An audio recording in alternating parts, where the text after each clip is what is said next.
kami yang pertama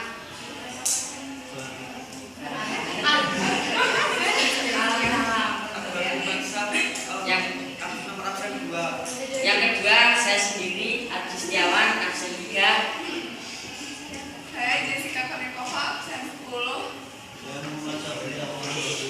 Saya Rizandani absen 15. Saya Titi Hidayah absen 16. Saya Rida Hani Maria dan absen 23. Cara belajar efektif. Pengertian cara belajar efektif adalah belajar yang baik, belajar yang rutin setiap hari dan menyenangkan, hasil maksimal dan tidak memerlukan waktu yang banyak. Yang harus diperhatikan dalam belajar efektif: 1. Emosi positif, 2. Kekuatan otak, 3. Keberhasilan, 4. Penguatan diri. Macam-macam gaya belajar efektif. Nanti visual, 2.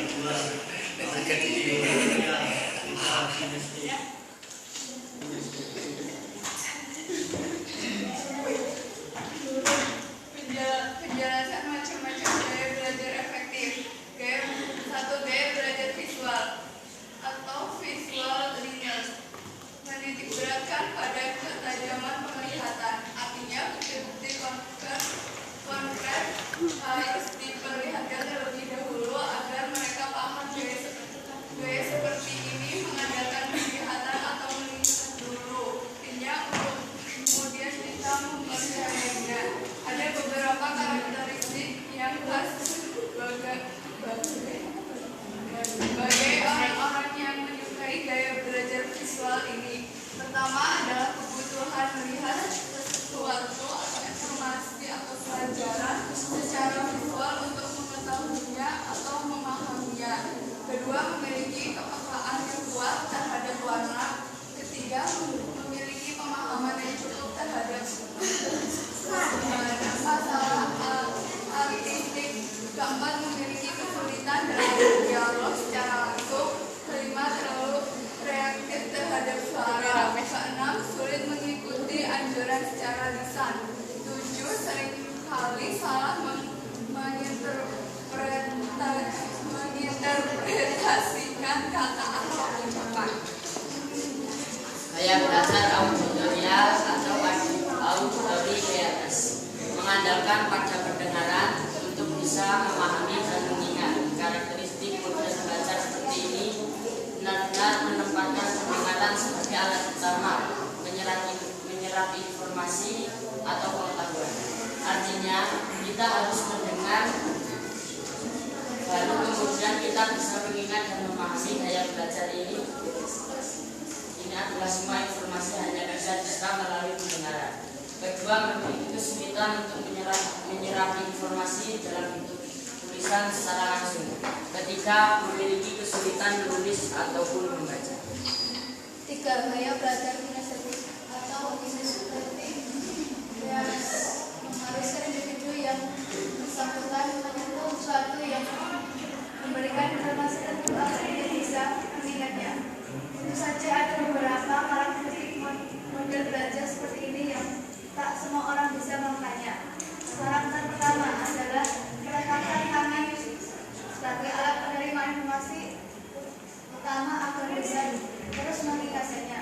Hanya dengan memahami saja seorang yang memiliki gaya ini bisa menyerap informasi tanpa harus membaca penjelasannya.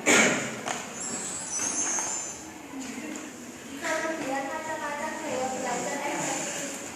A. Kelebihan gaya belajar visual. Antara lain, 1. Dapat mengingat detail dan warna dengan sangat baik. 2. Mampu membaca, mengingat dan menghafal pelajaran dengan baik. 3. Sangat baik dalam mengingat pada seseorang, tetapi seringkali lupa dengan nama orang tersebut. 4. Saat menghafal dan memahami suatu informasi, biasanya mereka memvisualisasikan gambar atau image dalam pikirannya. 5. Umumnya berpenampilan rapi dan baik. 6. Ketika memecahkan masalah, cara yang dilakukan oleh anak visual adalah dengan membaca informasi serta membuat daftar mengenai masalah atau hambatan apa saja yang dia hadapi. Kelebihan dari gaya belajar auditory learners. 1. hasil kerja dapat melakukannya dengan baik. 2. Dapat dengan mudah menirukan perkataan orang lain dalam waktu yang singkat. 3. Memiliki tata bahasa yang baik. 4. Dengan mudah menghafalkan nama orang lain. 5. Senang berbicara. 6. Melakukan pembicaraan di depan banyak orang dapat melakukan dengan mudah. 7. Berbicara iramanya memiliki pola. C. Kelebihan gaya belajar kinestetik. 1. Yang memiliki penampilan yang rapi. 2. Lebih pintar dalam bidang olahraga. 3. Suka dengan pekerjaan yang dilakukan dalam laboratorium. 4. Kerjasama antara mata dan tangan sangat bagus. Kelemahan atau belajar gaya belajar A. Kelemahan gaya belajar visual. 1. Susah belajar dalam suasana yang ramai dan banyak gangguan. 2. Susah memahami penjelasan guru tanpa disertai dengan bahasa termusik. 3. Terganggu konsentrasinya saat melihat tampilan atau baik-baik. Penampilannya seseorang atau tampilan sesuatu informasi yang menurutnya tidak benar atau tidak. Kelemahan gaya belajar auditorial. 1. Tidak membaca dengan baik. 2. Susah mengingat sesuatu jika membacanya tanpa menggunakan suara. 3. Susah untuk membuat keterangan. 4. Susah berhenti dan dalam waktu yang lama. 5. Mudah terkena cinta. Kelemahan gaya belajar kinestetik. 1. Mudah gelisah dan frustasi dalam mendengarkan sesuatu sambil duduk dalam waktu yang lama sehingga membutuhkan sedikit istirahat. 2. Kurang baik dalam melakukan pengejaan kata. 3. Jika membaca menggunakan jari telunjuk. 4. Kurang menguasai dalam bidang geografi.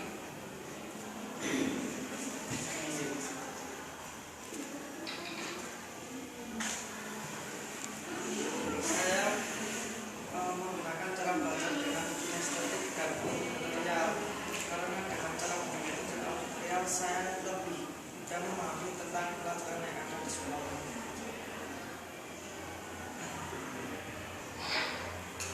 Yang kedua, saya Aziz Setiawan menggunakan cara belajar dengan kinestetik atau dengan bergerak karena dengan gaya ini saya lebih mudah memahami atau menyerap pelajaran daripada menggunakan gaya yang lain. Adapun yang saya lakukan saat belajar antara lain setiap belajar saya sambil jalan, terus setiap belajar di atas genteng.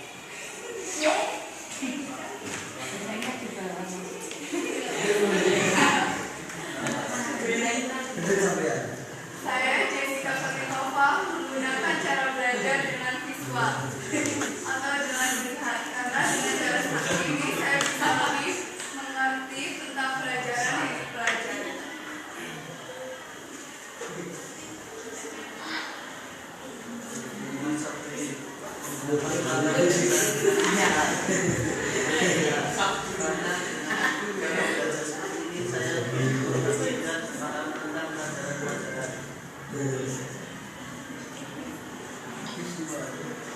Saya Sandra ini menggunakan cara belajar auditorial untuk mendengarkan.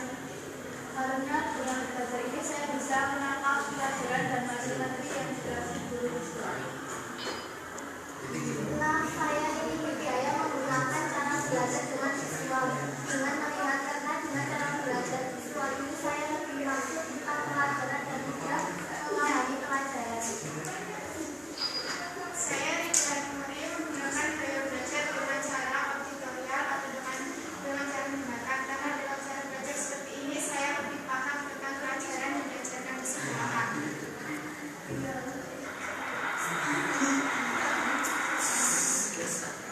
Sekian yang dapat kami sampaikan. Sebelum kami tutup, saya buka pertanyaan. Lanjut ya. Saya ingin bertanya tadi di tulisan itu yang tentang gaya belajar visual ada yang cirinya itu susah menangkap informasi secara lisan, maksudnya itu apa? Maksudnya jika orang itu ngomong, kita itu sulit untuk menangkapnya. Jika begitu menerangkan secara lisan, maka kita akan menyerapnya lebih sulit daripada begitu menulisnya. Sita, apakah gaya belajar kalian hanya satu macam saja? Enggak, sebenarnya itu gaya belajar saya sendiri ya. Saya memiliki dua gaya belajar yaitu kinestetik dan visual. Tetapi kenapa saya menggunakan gaya belajar kinestetik? Karena pelajaran itu akan lebih mudah menyerap ke dalam otak saya menggunakan gaya belajar kinestetik dibanding gaya belajar visual yang hanya melihat saja. Tapi kan juga bisa kan kalau untuk buat tambahan-tambahan kan bisa juga kan ditaruhkan di situ dijelaskan bagaimana cara belajar visualnya. Itu bukan menambahkannya.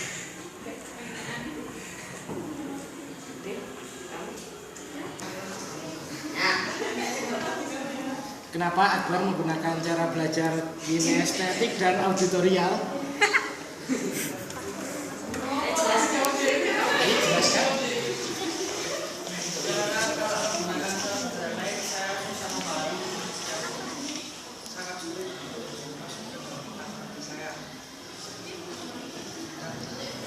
Sudah.